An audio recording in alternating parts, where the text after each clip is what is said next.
ఆంధ్రప్రదేశ్లో శాసనసభకి పార్లమెంటుకి జరిగేటటువంటి ఎన్నికలు అయిపోయిన తర్వాత ఎన్నికల సంఘం ఆధ్వర్యంలో జరుగుతున్నటువంటి అనేక కార్యక్రమాలు ఏవైతే ఉన్నాయో అవన్నీ కూడా వివాదాస్పదంగా ఉండటం అనేటటువంటిది గడిచిన కాలంలో మనం చూస్తూ వచ్చాం.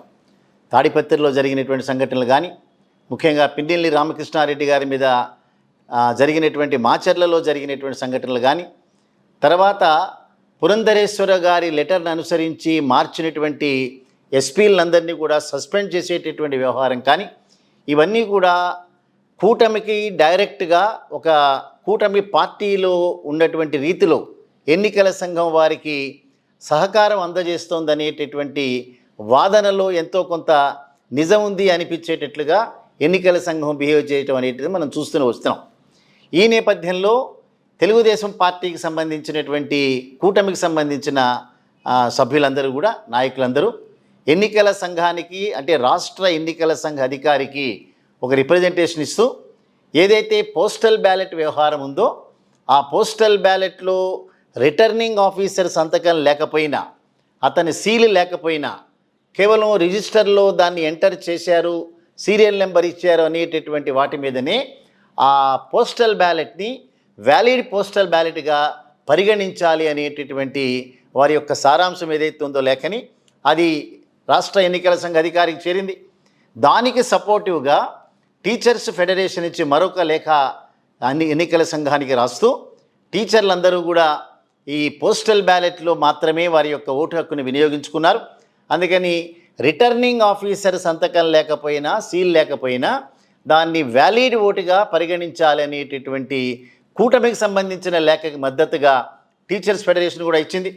సో ఇవాళ కనుక మనం చూస్తే ఏదైతే పోస్టల్ బ్యాలెట్కి సంబంధించినటువంటి ఫామ్ 12 కానీ 13A కానీ ఇవన్నిటినీ కూడా ఏ రకంగా వాటిని పరిగణించాలనేటటువంటి నియమ నిబంధనలు చాలా ఖచ్చితంగా ఉన్నా, దానికి విరుద్ధంగా కేంద్ర ఎన్నికల సంఘానికి వైసీపీ ఇచ్చినటువంటి అభ్యంతరాలని రిఫర్ చేయకుండా రాష్ట్ర ఎన్నికల సంఘ ప్రధానాధికారి ఎవరైతే మీనా అనేటటువంటి వ్యక్తి ఉన్నారో వారే నిర్ణయం తీసుకోవాల్సినటువంటి అవసరం ఏముంది అనేటటువంటిది ప్రత్యక్షంగా వైసీపీ ప్రశ్నిస్తున్నటువంటి ప్రశ్న అది.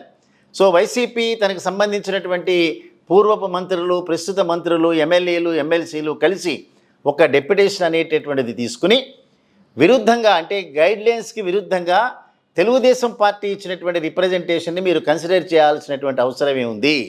అదే రకంగా దేశం మొత్తంలో ఏ రాష్ట్రంలో కూడా ఇటువంటివి జరగనటువంటి సందర్భంలో కేవలం ప్రత్యేకంగా ఆంధ్రప్రదేశ్ రాష్ట్రానికే కూటమికి ఫేవరబుల్గా ఉండేటటువంటి నిర్ణయాలు మీరు ఏ రకంగా ఇస్తున్నారనేటటువంటి ప్రశ్న. ఇవాళ కనుక మనం చూస్తే బ్యాలెట్ పేపర్లు ఉన్నటువంటి టైంలో ఆ బ్యాలెట్లో రిటర్నింగ్ అధికారి కనుక సంతకం లేకపోతే దాన్ని రిజెక్ట్ చేసినటువంటి సందర్భాలు అనేకం చూసాం మనం. సో ఎవరి దగ్గర నుంచో ఒక దాన్ని వ్యాలిడ్గా తీసుకురావటం కాకుండా ఇవాళ మొత్తం ఎన్నికల ప్రాసెస్లో మనం ఆల్రెడీ మీకు కమ్యూనికేట్ చేశాం.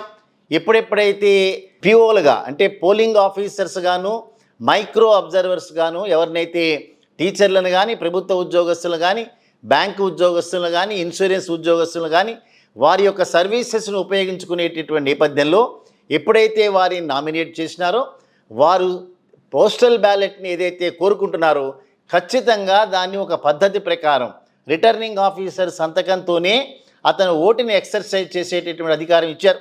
ఎక్కడైతే అతని ప్లేస్ ఆఫ్ రెసిడెన్స్ ఉందో లేదా ప్లేస్ ఆఫ్ వర్క్ ఎక్కడైతే ఉందో, ఎక్కడైతే అతను ఒక ఓటరుగా నమోదు చేసుకున్నాడో ఆ ప్రాంతంలో మాత్రమే అతనికి ఇచ్చినటువంటి బ్యాలెట్ పేపర్ ఏదైతే ఉందో దాని వెనకాల స్వదస్తూరితో రిటర్నింగ్ ఆఫీసర్ రాయాలి, తన సంతకాన్ని అటెస్ట్ చేయాలి, సీల్ వేయాలి. ఇవన్నీ కూడా నిబంధనలు. ఈ నిబంధనలన్నీ కూడా తుంగలో తొక్కి కేవలం ఒక కూటమికి ఫేవరబుల్గా ఉండేటటువంటి నిర్ణయాలు తీసుకోవాల్సినటువంటి అవసరమే ఉంది. కేంద్ర ఎన్నికల సంఘానికి ఎందుకు రిఫర్ చేయరు అనేటటువంటి ప్రశ్నకి రాష్ట్ర ఎన్నికల సంఘ అధికారి దగ్గర సమాధానం లేదు. పైగా అంతకు మునుపు ఉన్నటువంటి కన్వెన్షన్స్ ప్రకారం ఎక్కడెక్కడైతే ఏ రకమైనటువంటి నిర్ణయాలు వెలుబుచ్చారో వాటికి అనుగుణంగానే మేము ఇచ్చామనేటటువంటి ఒక తప్పుదోవ పట్టేటటువంటి ఒక ఆన్సర్ని ఇచ్చినట్టుగా మనకు సమాచారం వచ్చింది.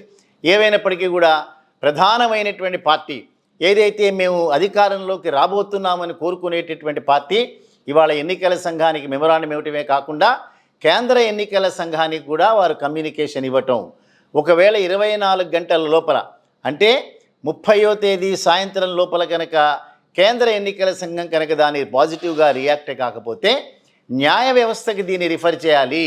ఇది న్యాయ వ్యవస్థ ద్వారా దీనిలో న్యాయాన్ని తీసుకోవాలనేటువంటి నిర్ణయాన్ని ఆల్రెడీ వైసీపీ పార్టీ తీసుకున్నట్టుగా మనకు తెలిసింది. సో ఇవన్నీ చూస్తే వాళ్ళ కౌంటింగ్ ఏజెంట్ల సమావేశంలో సజ్జల రామకృష్ణారెడ్డి గారు మాట్లాడుతూ కౌంటింగ్ విషయంలో చాలా జాగ్రత్తగా వ్యవహరించాల్సినటువంటి అవసరం ఉంది. 9వ తేదీన మళ్ళీ మనమే ప్రమాణ స్వీకారం చేయబోతున్నాం. కానీ వాళ్ళ పోస్టల్ బ్యాలెట్ల వ్యవహారంలో ఎన్నికల సంఘ అధికారులు తీసుకున్నటువంటి పక్షపాత ధోరణికి వ్యతిరేకంగా రేపు గొడవలు జరిగేటటువంటి అవకాశాలు ఉన్నాయి. సో రిటర్నింగ్ అధికారి సంతకం లేకుండానే దాన్ని వ్యాలిడ్ ఓటుగా పరిగణించినప్పుడు ప్రతి ఓటు కూడా ఇన్వాలిడ్ ఓటు వ్యాలిడ్గా అయ్యే ప్రమాదాలు ఉన్నాయి. వ్యాలిడ్ ఓట్స్ అన్నీ కూడా ఇన్వాలిడ్గా ఓట్స్గా ప్రమాదాలు ఉన్నాయి. కౌంటింగ్ ఏజెంట్ల మధ్యలో మనస్పర్ధలతో గొడవలు చెలరేగేటటువంటి అవకాశాలు ఉన్నాయి. 8 గంటలకు మొదలవ్వాల్సినటువంటి కౌంటింగ్ ఏదైతే ఉందో ఇటువంటి వివాదాల వల్ల 8:30కి క్లోజ్ చేయాల్సినటువంటిది క్లోజ్ చేయలేకపోవచ్చు. ఇవి క్లోజ్ అయ్యేంత వరకు కూడా ఈవీఎంలు ఓపెన్ చేయము అనేటటువంటి ఎన్నికల సంఘ నిర్ణయం ఏదైతే ఉందో అవి కూడా డిలే కావచ్చు. సో ఇవన్నీ డిలే అవ్వటం వల్ల ఇది ప్రయోజనం పొందుతున్నాం అనేటటువంటిది కూటమికి సంబంధించినటువంటి నాయకులు తలచేటటువంటి ప్రశ్న. అందుకే పదే సిఎస్సిని మార్చండి, జవహర్ రెడ్డిని మార్చండి, విశాఖపట్నంలో 800 ఎకరాలు వారు క్యాప్చర్ చేసినారు అనేటటువంటి లేనిపోని ఆరోపణలు చేస్తున్నారు. ఒకవేళ కనుక 800 ఎకరాలు జవహర్ రెడ్డి గారు ఒక చీఫ్ సెక్రటరీ హోదాలో ఏదైనా కనుక కబ్జా చేసినా లేదా కొనుక్కున్నా అది సెపరేట్గా వేరే వ్యవహారంగా చూడాలి తప్పిస్తే దానికి ఈ కౌంటింగ్కి లింక్ పెట్టాల్సినటువంటి అవసరం లేదు. ఏవైనప్పటికీ కూడా తప్పనిసరిగా న్యాయస్థానాలు దీనిలో ఇన్వాల్వ్ కావాలి. వ్యాలిడ్ ఓట్ అనేటటువంటి దాన్ని ఈసీ నిబంధనలు ఏవైతే ఉన్నాయో దాన్ని రిలాక్స్ చేసేటటువంటి అధికారం రాష్ట్ర ఎన్నికల సంఘ అధికారికి కానీ కేంద్ర ఎన్నికల సంఘ అధికారికి కానీ లేదు. ఏ రాష్ట్రంలో లేనిటువంటి ఇటువంటి వివరణలు ఏవైతే ఉన్నాయో ఇది ఓన్లీ ఆంధ్రప్రదేశ్ రాష్ట్రానికి ఎందుకు పరిమితం అవుతున్నాయి అనేటటువంటి దానికి సమాధానం చెప్పాలి. మనం చూసాం మాచర్ల నియోజకవర్గంలో మా దగ్గర నుంచి వెబ్కామ్ ద్వారా రికార్డు చేయబడినటువంటి వీడియో మా దగ్గర నుంచి వెళ్ళలేదు అని చెప్పినటువంటి ఎన్నికల సంఘం ఏదైతే ఉందో ఎక్కడి నుంచి లోకేష్ దగ్గరికి వెళ్ళింది అనేటి ఇప్పుడు దాకా సమాధానం చెప్పలేదు. అదే రకంగా మాచర్ల నియోజకవర్గంలోనే 7 పోలింగ్ స్టేషన్లో ఈ ఈవీఎంల ధ్వంసం జరిగింది అన్నప్పుడు మిగతా 6 పోలింగ్ స్టేషన్లకు సంబంధించిన వీడియోలు ఎక్కడున్నాయి? ఎన్నికల సంఘ అధికారి దాన్ని ఎందుకు రిలీజ్ చేయడు? ఏవైనప్పటికీ న్యాయ విచారణ తప్పనిసరిగా దీని మీద జరగాల్సిందే. ఇన్వాలిడ్ ఓట్ అనేటటువంటి దాని గైడ్ లైన్స్ ఏవైతే ఉన్నాయో అది రాష్ట్ర ఎన్నికల సంఘం కానీ ఎవరైనా కానీ వాటిని తూచా తప్పకుండా అమలు చేయాల్సిందే.